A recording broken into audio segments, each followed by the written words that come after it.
Good morning tigers. అసలు actually నేను పాడేరు వచ్చినప్పుడు అనుకున్నాను, పాడేరు అంటేనే సౌండ్ ఉంటుందని. నాకైతే మీ సౌండ్ వినపడలేదు. ఇంకొకసారి ట్రై చేద్దామా?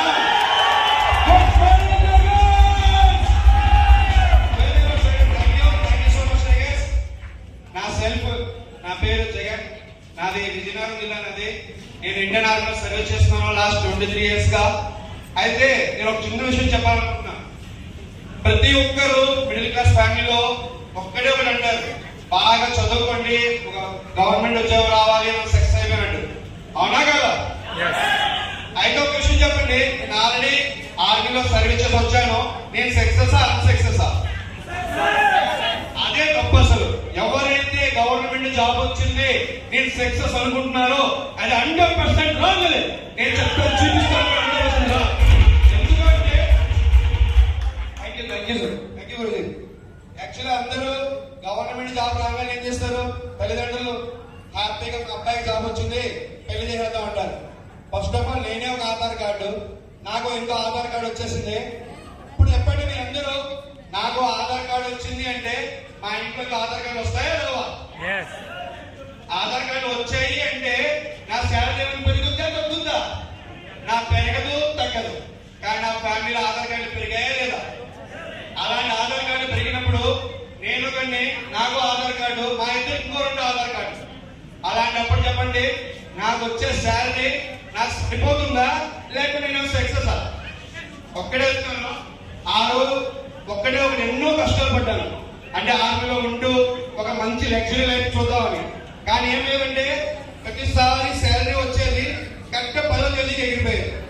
మళ్ళీ 15వ తేదీ 20 వచ్చేసరికి నెక్స్ట్ 1వ తేదీకి మళ్ళీ గుర్తుండేది, అబ్బా శాలరీ ఎప్పుడు వస్తుందా అని. లేదంటే పక్కన ఫ్రెండ్కి, రే బాబు ఒక 5,000 ఇంటి 10,000 ఇంటి 100% చాలా తీసుకున్నాను. ఎంతమంది గవర్నమెంట్ ఎంప్లాయ్ ఒక్కసారి మనస్సాక్షిగా చెప్పండి, అవునా కాదా? అండి ఆ రోజు నిర్ణయించుకున్నాను, ప్రతి ఒక్కసారి ఏదైనా సాధించాలి, ఏదైనా చెయ్యాలి. ఇలా కాదు, ప్రతి నెల ఎవరికి అడుక్కోకూడదు, చెయ్యి చాపకూడదు. నా పిల్లలు నేను హ్యాపీగా ఉండాలి అంటే ఏదైనా చెయ్యాలి అన్నాడు. ఇప్పుడు మీ అందరికీ the great shape shop company మీ దగ్గరికి ఎవరో ప్లాన్ చెప్పడానికి వచ్చింది. Yes or no? కానీ నా దగ్గరికి ఎవరు రాలేదు. నేను ఎందుకుంటే వెళ్ళాను. నేను ఏదైనా సాధిద్దామని చెప్పి యూట్యూబ్ లో చెక్ చేస్తుంటే ఏదైనా ఆన్లైన్ మార్కెటింగ్ ఉంటుంది కదా, ఆర్మీలో ఉండి చేస్తాను కదా అని అలా వెతుకుతున్నప్పుడు the great legend, the mentor ఒక వీడియో చూశాను. ఆ వ్యక్తి ఎవరో కాదు, the great legend and mentor Ravichandra Maharaj video చూశాను.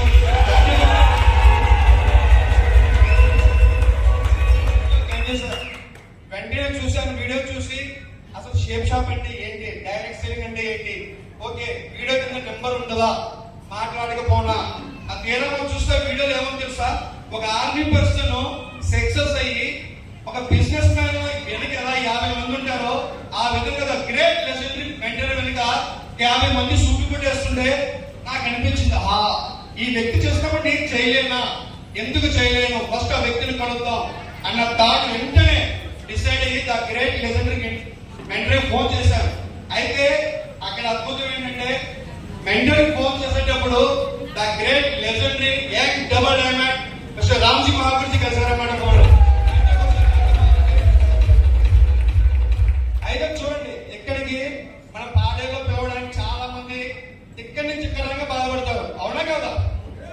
నాకు ఈ ఆపర్చునిటీ వచ్చినప్పుడు the great mentors driver Mahapuri Ramji గురించి ఇక్కడే ఉన్నారు. మీరు అడగచ్చు, నేను -20 పూన్ సెక్టర్ లో ఉండేవాడిని. పూన్ సెక్టర్ లో అక్కడి నుంచి ఫోన్ చేశాను.